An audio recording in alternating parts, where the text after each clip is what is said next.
A woman rides a horse straight through a concentration camp, whip in hand, and any prisoner who dares to look up at her gets dragged away and beaten. That's not a scene from a horror movie. That's a Tuesday. And the woman on the horse would go on to become the only woman tried at one of the most infamous war crimes trials in history, accused of turning murdered prisoners' skin into keepsakes for her living room. Some of it was proven. Some of it was legend. But by the time the world was done with her, nobody could tell the difference anymore. This is the story of Ilse Koch and the case that turned a war criminal into a monster myth. The secretary, she wasn't born a monster.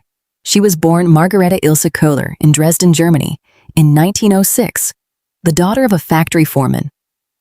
Nothing about her childhood hinted at what was coming. She went to school, trained in bookkeeping, and worked ordinary jobs as a secretary and a shop clerk. Just another young woman in a country that was falling apart. But Germany in the early 1930s wasn't a place where ordinary stayed ordinary for long. The economy was in ruins. The old order was collapsing. And a new party was promising to burn it all down and rebuild something stronger. In 1932, Ilse joined it. She signed up for the Nazi Party, took her membership card, and started working as a secretary inside the movement itself.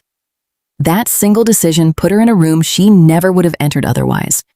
Through her social circle in the SS, she met a man named Karl Otto Koch. He was a decade older, a World War I veteran, and a rising officer with a talent for climbing. Therefore, when Karl needed a partner who could match his ambition, Ilse was right there. They married in 1937, and that marriage would drag her straight into the machinery of the Holocaust. The Queen of Buchenwald. Karl Koch didn't climb slowly. He commanded Sachsenhausen concentration camp. Then in the summer of 1937, he was handed something bigger. A brand new camp near Weimar called Buchenwald. Ilse went with him, and she wasn't just the commandant's wife. She took a role as an SS overseer, a guard with real authority over the prisoners' lives. And she used that authority like a weapon. Survivors described a woman who staged her own personal spectacle inside the camp. Karl built her an indoor riding arena, reportedly funded with a staggering 250,000 Reichsmarks, at a camp where prisoners were starving to death a few hundred yards away. She'd ride through the grounds on horseback, and if a prisoner's eyes lingered on her a second too long, she'd note his number down for punishment. In a place built to strip away every shred of dignity a person had left, she found a way to make even a glance a crime.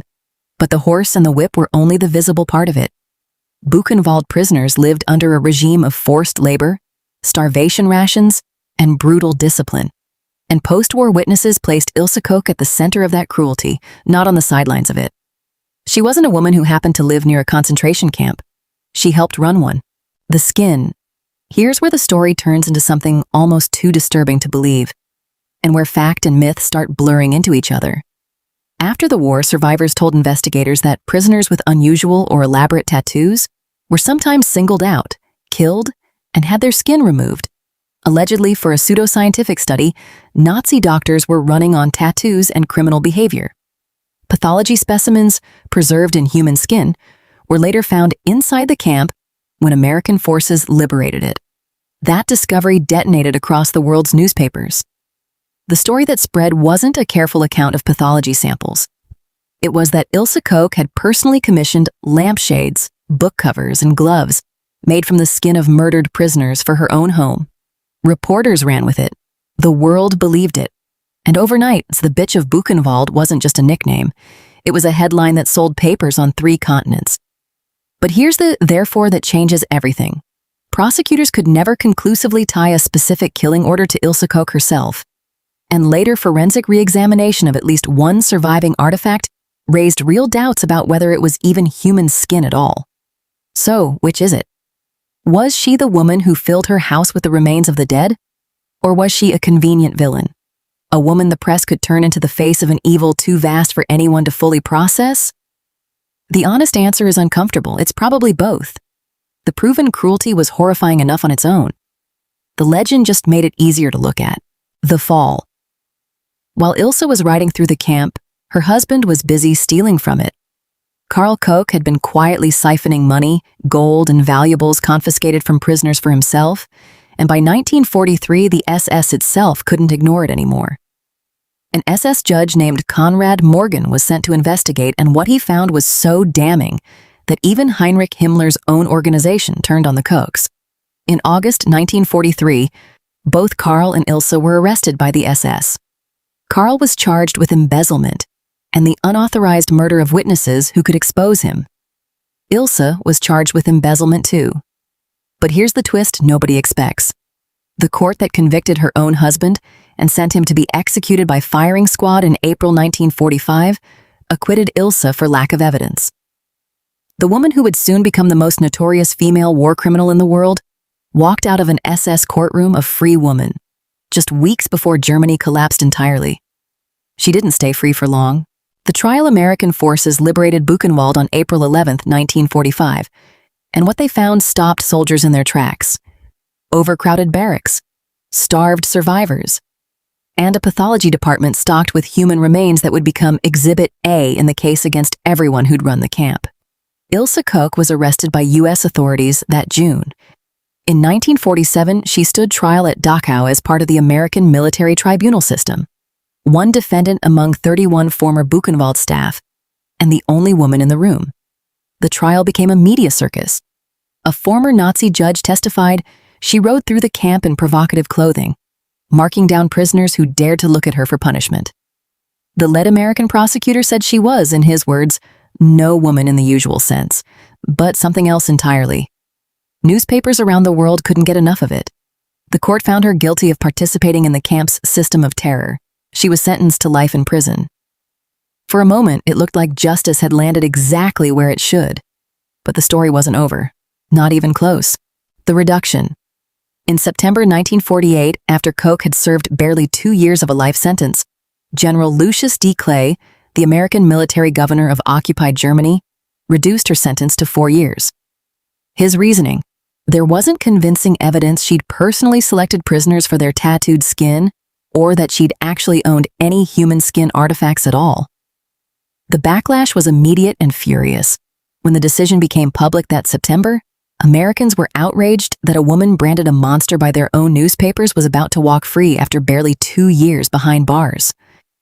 The uproar was so loud that a United States Senate committee opened its own investigation into her crimes.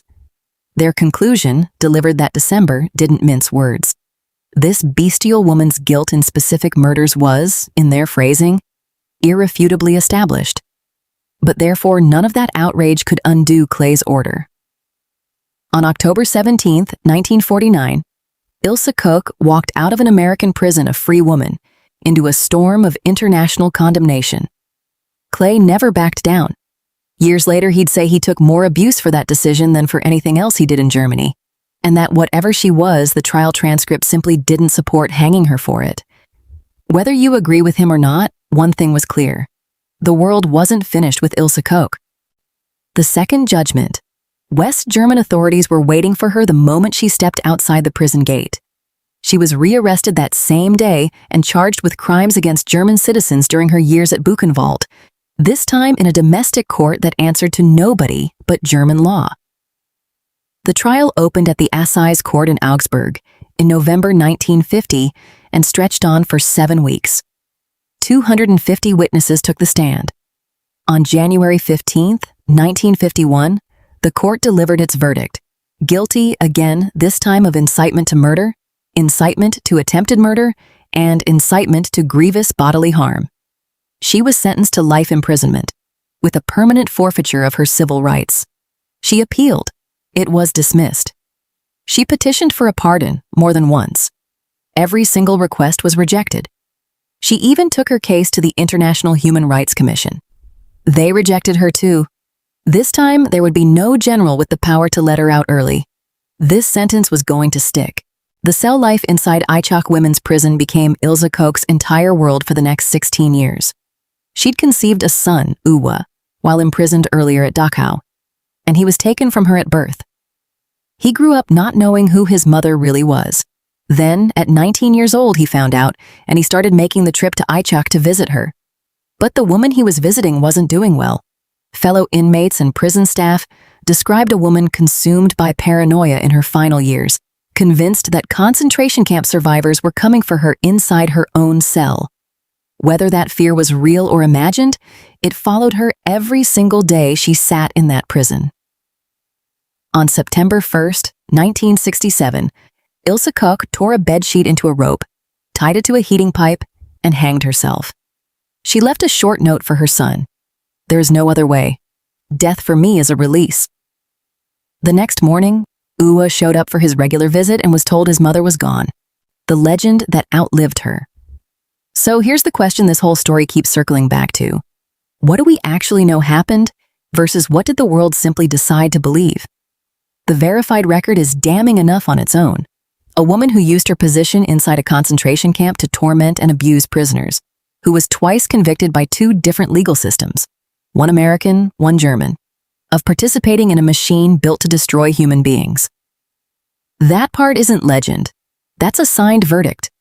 But the lampshade story, the one detail everybody remembers first when they hear her name, was never conclusively proven in court. It might be true. Parts of it might be exaggeration stacked on top of a real and horrifying discovery. We may never know for certain. What we do know is that the myth grew so large it swallowed the woman underneath it.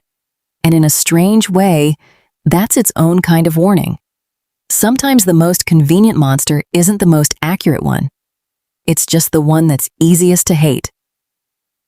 Ilse Koch spent 24 years behind bars across 2 trials, 1 commuted sentence, and 1 uproar in the United States Senate. And she still died the way she lived, at the center of a story nobody could fully pin down. If you want more stories like this, ones that dig past the headline into what actually happened, that's exactly what we do every week around here. Do subscribe to our channel, caption Martha Chronicles, hit a like, and press the bell icon to get updated.